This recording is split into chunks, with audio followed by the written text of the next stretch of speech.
மக்கள் அனைவருக்கும் வணக்கம். இந்தியன் என்ற உணர்வு வேண்டும். ஏன் இந்தியன் என்ற உணர்வு வேண்டும் நம்மிடையே? இப்போ இந்தியான்றது ஒரு தேசம். உலக நாடுகளில் இன்னைக்கு ஒரு முக்கிய தேசமாக உருவாயின்னு வர நம்ம இந்திய தேசத்துக்கு மதிப்பு நாளுக்கு நாள் அதிகமாயிட்டே இருக்கு.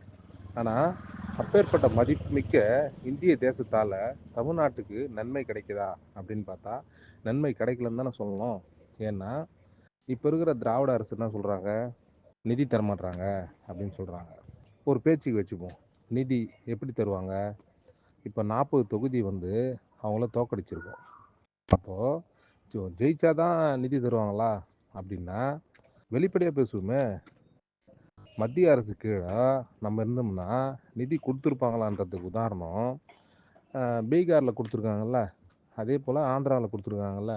அதே மாதிரி சரி, நம்ம ஊரில் நம்ம இதெல்லாம் வேணாங்க, எங்களுக்கு அவங்க நிதி கொடுத்தாகணும், இதெல்லாம் தாண்டி அப்படின்னு பார்த்தா நிதி கொடுத்தா கூட இங்கே இருக்கிற திராவிட அரசுகள் தமிழர்கள் நலனா செய்து, தமிழ்நாட்டுக்கு நலனா செய்து, சரி அப்போ மத்திய அரசுக்கிட்ட போயிட்டா மட்டும் நலன் செய்தா அப்படின்னு பார்த்தா நம்ம எப்படி பார்த்தாலும் தனிநாடு நம்ம இன்னைக்கு ஆகலை, அது ஃப்யூச்சர் பிளானு.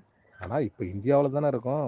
அப்போ நம்ம என்ன செய்யணும், தமிழ்நாட்டுக்குன்னு தமிழர்களுக்குன்னு தனி தலைமையை கொண்டு வரணும். அந்த தலைமையின் கீழ் மத்திய அரசு நேரடியாக தமிழர்களுக்கு எங்களுக்கு என்ன நல்லது செய்வீங்க, எங்களுக்கு இப்படிலாம் நல்லது செஞ்சீங்கன்னா நாங்கள் உங்கள் கூட ஒத்துழைப்புக்கு தயாராக இருக்கோம். அப்போ அதுபோல் ஒத்துழைச்சா எங்களுக்கு நீங்கள் நிதியும் கொடுக்கணும்.